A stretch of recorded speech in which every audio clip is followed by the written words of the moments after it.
Salut tout le monde, j'espère que ça va bien. C'est Ju et je vous annonce que c'est le moment de l'année que nous attendons tous. C'est le temps de l'échange de Noël des accros des jeux. Et puis cette année, j'ai eu la chance incroyable de me faire piger par ma douce amie Marie-Lune. Fait qu'écoutez, j'ai vraiment hâte de voir qu'est-ce qu'elle m'a acheté.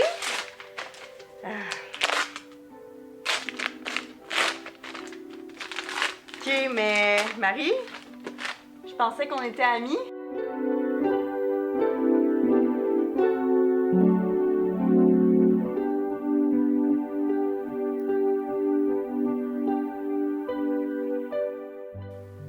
Bon, paraîtrait que j'ai eu l'immense privilège cette année de me faire offrir la saison 1 d'une série qui a été quand même assez culte pour le public cible, mais qui a été quand même assez connue de tous. Petit topo. Imaginez que la journée, vous êtes une personne normale, vous allez à l'école, vous allez au travail, on fait nos petites affaires, mais le soir, vous êtes une pop star internationalement connue et vraiment, franchement célèbre. Avouez donc tous que vous avez déjà voulu être à la place de Hannah Montana.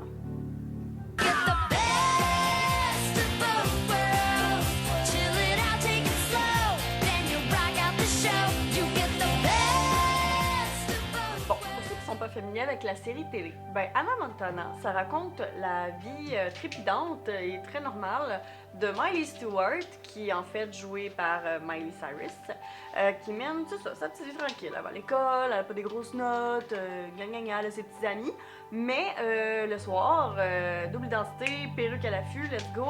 Elle devient Hannah Montana, qui est une vedette super connue, puis que tout le monde capote dessus à son école, mais qui savent pas qui elle est. L'émission a été présentée de 2006 à 2011 sur le Disney Channel et a été vraiment un gros succès auprès de son public cible, qui était en fait les petites jeunes demoiselles de 7 à 11 ans à peu près.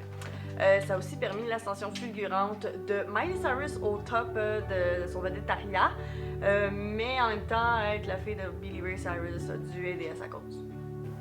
Sérieusement, la série réinvente rien dans son genre. On a déjà toutes vu des clones de séries pop bonbons de petites adolescentes du genre, un peu comme What I Like About You avec Amanda Bynes ou That's So Raven avec Raven Simone ou So Little Time avec les jumelles Olsen qu'on a pu voir sur les ondes de Vrac TV à peu près dans les débuts des années 2000, quand on était ados. C'est comme je disais, vraiment une petite série rose avec du glitter, assez innocente, pas d'intrigue. Généralement, c'est du Disney Channel à son meilleur.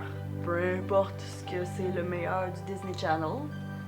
La série télé a connu sa fin en 2011, alors que Miley Cyrus était dans une phase d'émancipation personnelle où est-ce qu'elle voulait vraiment focusser sur sa carrière individuelle et professionnelle. Et on a vu où est-ce que ça a amené.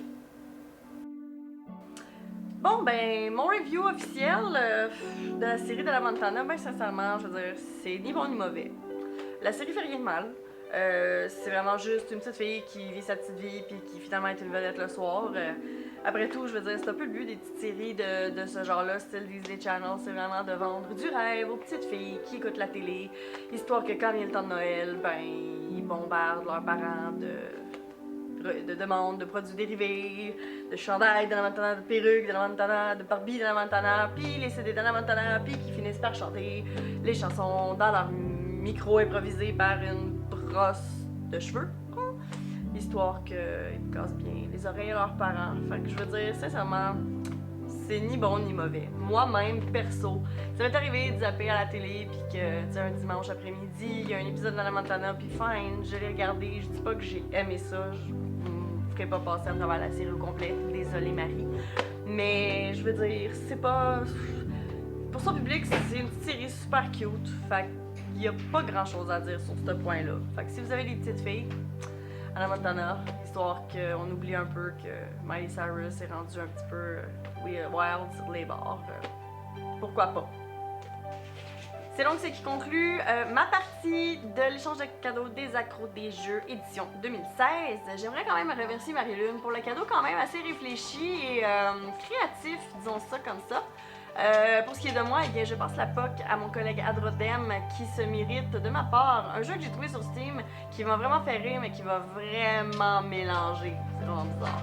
Fait que, écoutez, les accros, c'est ici que je vous souhaite un joyeux Noël. Je vous ordonne d'être bons et surtout soyez prudents pendant le temps des fêtes. Ciao tout le monde, joyeux Noël.